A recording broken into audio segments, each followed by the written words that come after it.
Muito boa tarde para você que acompanha Notícias Agrícolas. Eu sou Virgínia Alves. Nós estamos começando agora o fechamento do mercado de café para a semana. Uma semana mais tranquila diante daquilo que a gente estava observando nos últimos dias, mas ainda assim a guerra continua trazendo bastante reflexo para o setor cafeiro. Um mês de conflito entre Rússia e Ucrânia, já tem um mês desde o início da invasão da Rússia na Ucrânia, e nesse período os contratos recuaram pelo menos aí 2.400 pontos na Bolsa em Nova York. Isso é bastante coisa. O produtor estava vendo o café com fundamentos sólidos, aguardando pela colheita em outros patamares de preço, mas fato é que a guerra continua influenciando bastante todos os setores e com o café nesse momento não é diferente. Mas para a gente entender o que aconteceu nessa semana, como é que foi esse um mês de guerra para o mercado de café, nós vamos conversar então com quem entende do assunto, e eu convido aqui para falar com a gente então Fernando Maximiliano, analista da StoneX Brasil. Seja bem-vindo, meu amigo. Muito obrigado, Virgínia. É um prazer enorme estar aqui com você. Fernando, um mês de conflito entre Rússia e Ucrânia e o mercado de café, que por si só já tinha uma série de incertezas, continua sentindo aí, de certa forma, esses impactos, né? Uma semana mais tranquila, mas ainda assim com um conflito no radar. Como é que você faz o balanço desse um mês? Como é que o mercado do café sentiu isso? O que a gente tem para explicar para o produtor hoje, meu caro? Virgínia, realmente essa questão da guerra foi algo que foi inesperado, né, para o mercado de café. Se a gente olhar os fundamentos antes da guerra, a gente viu um cenário bem mais positivo, e agora essa guerra colocou aí um ponto de pressão nos preços. Se a gente fizer o balanço, Virgínia, igual você bem comentou, são mais de 2.400 pontos de queda em Nova York. Em porcentagem, isso é mais de 10% de perdas para o contrato de café arábica em Nova York. O café robusto ele caiu 4,8% em Londres. Então houve realmente um recuo muito grande. E Virgínia, a gente tem que entender que são dois os grandes fatores que têm pressionado as cotações de café. Primeiro é a questão da aversão ao risco. Toda vez que a gente tem um período, um momento de instabilidade, que a gente tem um momento de conflito como é esse, os investidores tendem a evitar, eles geralmente têm um menor apetite para ativos de risco, e o café é um ativo de risco, inclusive um dos mais voláteis que tem, e tem um apetite maior por ativos com menor risco, ativos mais seguros, que é o caso do dólar, é o caso do ouro, por exemplo. Então, a gente viu aí, por um lado, um fluxo, né, resultado dessa aversão ao risco, saindo do café e indo em direções a outros ativos. Por outro lado, a gente tem ainda a questão do consumo. A gente já comentou aqui no Notícias Agrícolas que o consumo na Rússia e da Ucrânia juntos, no último ano, ultrapassou 5 milhões de sacas. E eles estão em conflito. A Ucrânia e a Rússia, a gente espera que tenha um impacto, né, nessa questão das importações do café e do consumo. E isso também preocupa o mercado e contribui para os resultados que a gente tem visto aí nesse último mês, Virgínia. E, Fernando, o produtor de café há algum tempo já estava lidando com o mercado com fundamentos firmes, né? A gente espera e a colheita começa daqui a pouco nas principais regiões produtoras. Todo mundo sabe que de fato vai ter uma quebra, mas a gente precisa esperar para ver o que vai acontecer, e de repente veio essa reviravolta toda.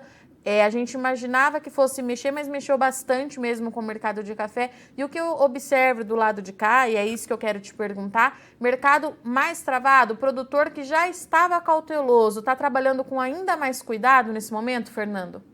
Com certeza, Virgínia. Inclusive, a gente tem um outro fator que adiciona nesse cenário, né? Primeiro que a gente viu, obviamente, o recuo das cotações lá em Nova York, e isso já afetou aí o mercado, porque os produtores eles tendem, né, a evitar comercializar nesses preços. A gente está vendo o mercado em queda, isso limita as atividades, né?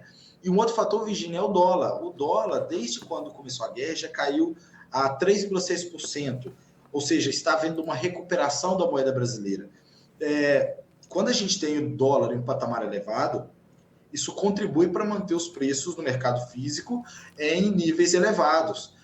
Um exemplo claro disso é que a gente já viu o mercado de café lá em Nova York nos patamares de 220, 240 centavos que a gente viu nessas últimas semanas.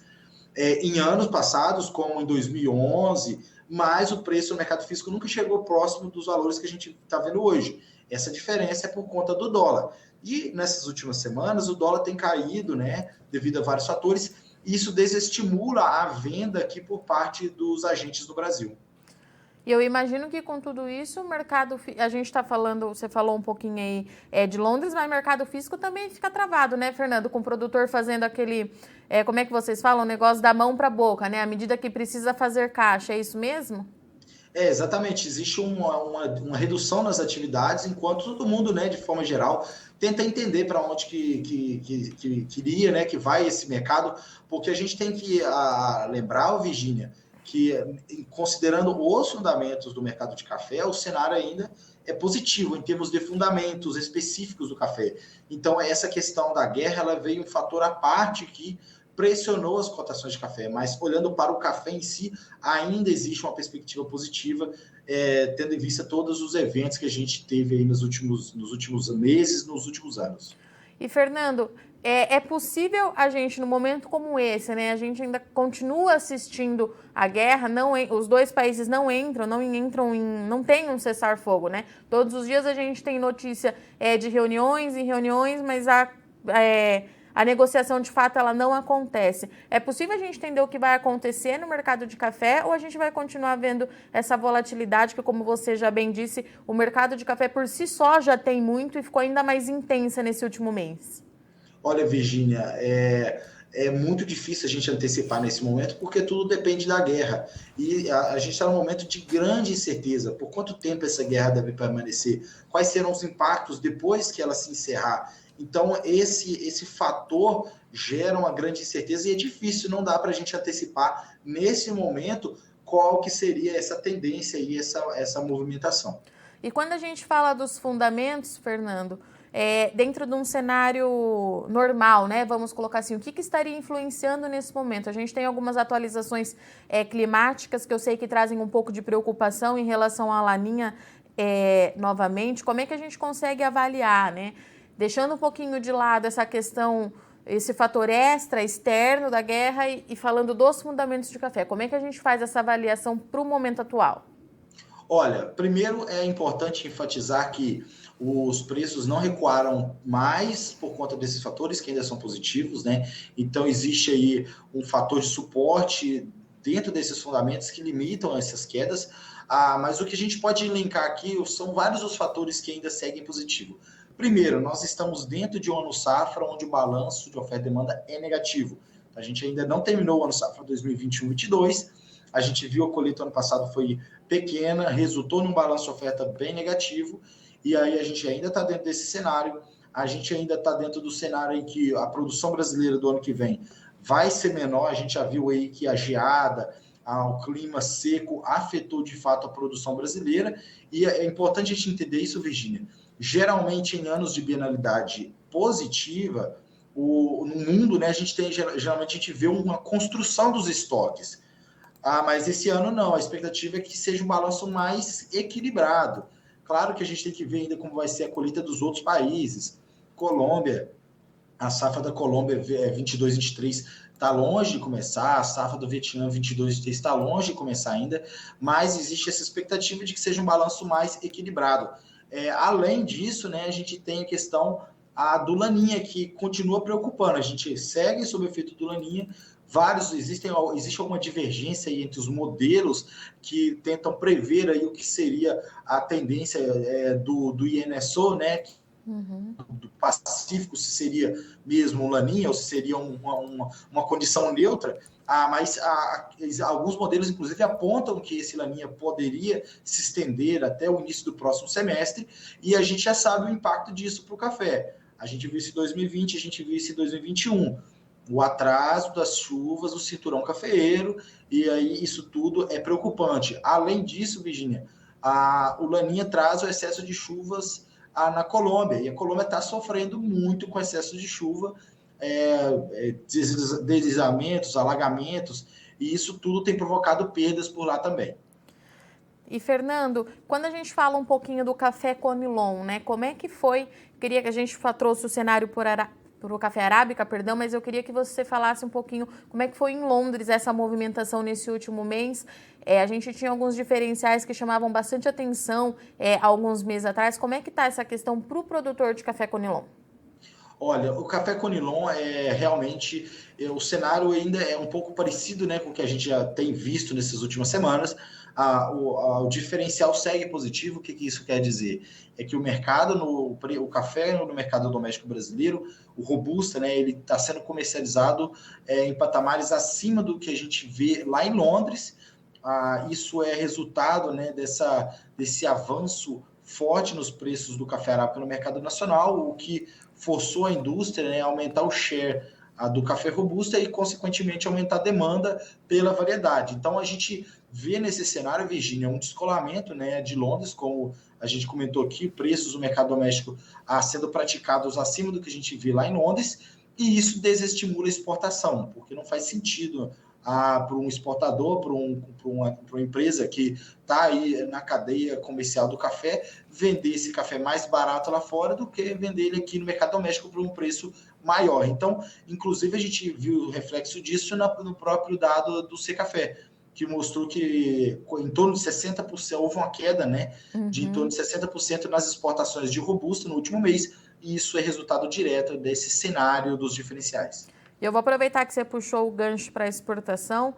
Como é que a gente está com essa questão logística, né? Até o mês passado, a última vez que nós conversamos, ainda era uma preocupação por conta de todos aqueles problemas que o produtor já conhece, o setor já conhece, mas nesses últimos dias a gente teve algumas informações da Covid-19 na China, né, Fernando? Isso traz preocupação de novo para a logística, já que se a gente for voltar na linha do tempo, foi justamente ali que começou o problema, né, há 2 anos atrás, pouco mais de 2 anos atrás. Olha, esse cenário, ele afetou principalmente o mercado de café robusta, tá, Virginia? O que acontece? Houve, né, esses casos aí na China, e assim como a China, o Vietnã, esses países eles têm uma política de lidar com a Covid bastante rígida. E eles param mesmo tudo para evitar a disseminação da doença. Então, a preocupação principal com relação ao café, é claro que isso afeta várias outras commodities, vários outros produtos, mas para o café em si, a preocupação era principalmente com o Vietnã, porque caso a gente tenha de novo esses casos no Vietnã, a gente veria todo aquele cenário de problema na cadeia logística do país, na exportação do país e, consequentemente, na disponibilidade desse café nos países consumidores. Fernando, acho que por hoje é isso. Obrigada pela sua disponibilidade mais uma vez. Como sempre, nós continuamos com muitas perguntas aí sem respostas, dependendo mais dos fatores externos do que interno. Chega até a ser engraçado, né, Fernando? Porque o Brasil, maior produtor de café, maior exportador do mundo, dependendo tanto de fatores externos para ver como é que vai ficar esse mercado. Então, dito isso, eu deixo o convite aberto. Você sabe que você é sempre muito bem-vindo à Stonex. Bom final de semana e até a próxima, meu amigo. Muito obrigado pelo convite e a gente segue à disposição. Portanto, então, senhoras e senhores, Fernando Maximiliano falando com a gente sobre o mercado do café, que teve uma semana mais tranquila quando a gente compara com as últimas 3 semanas, mas ainda assim bastante pressionado pelo conflito entre Rússia e Ucrânia. Nós estamos com 1 mês de conflito, 1 mês assistindo essa guerra, os países não entram no acordo e desde que tudo isso começou, mexeu bastante com o setor financeiro e no café não foi diferente.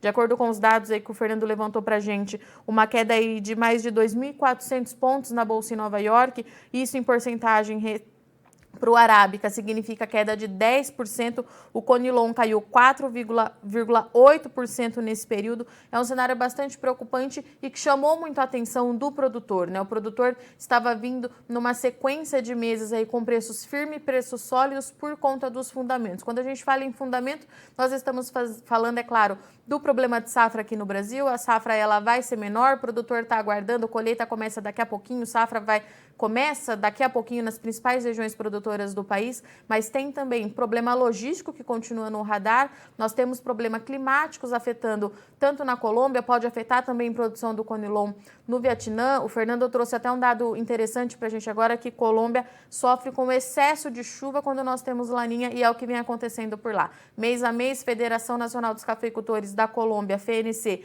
informa que a produção vem caindo e todos os meses a explicação é de condição climática climática adversa. Então, quando nós falamos em fundamento, eles continuam sólidos, continuam positivos para os preços do café, mas esse fator externo de guerra e Ucrânia, enquanto os dois países não entrarem num acordo, vai continuar trazendo muita volatilidade para esse mercado, que por si só já tem uma movimentação bem intensa. De acordo com o que o Fernando disse, é uma das commodities, das softs commodities principalmente, que mais se movimentam diante desses fatores externos. Então, o produtor deve continuar agindo com mais cautela, fechando o negócio de acordo com a sua necessidade. Isso serve tanto para mercado futuro, mas também para mercado físico, e tudo isso é uma coisa que a gente precisa continuar acompanhando no longo prazo para ver como é que de fato que vai ser. Como vai ser isso, né? Como eu já disse, safra começando daqui a pouquinho, tudo isso deve influenciar de alguma forma na formação dos preços, mas o cenário agora, hoje, para o produtor é ficar de olho nessa questão de Rússia e Ucrânia. Problema logístico preocupa bastante. Covid na China volta, sim, para o radar do mercado cafeeiro, porque caso as coisas percam o controle novamente por lá, o Vietnã, há 2 anos atrás, foi o país que sentiu primeiro os impactos com esse problema logístico, afetando diretamente na oferta de café tipo Conilon. Então, a gente precisa, sim, dar uma atenção maior para isso nas próximas semanas. Bom, eu agradeço muito sua audiência e companhia durante toda essa semana. Não sai daí que o Notícias Agrícolas continue, já já a gente está de volta. Participe das nossas mídias sociais, no Facebook, Notícias Agrícolas, no Instagram, @Notícias Agrícolas e em nosso Twitter, @Noteagri. E para assistir todos os vídeos, se inscreva no YouTube, na Twitch, no Notícias Agrícolas Oficial.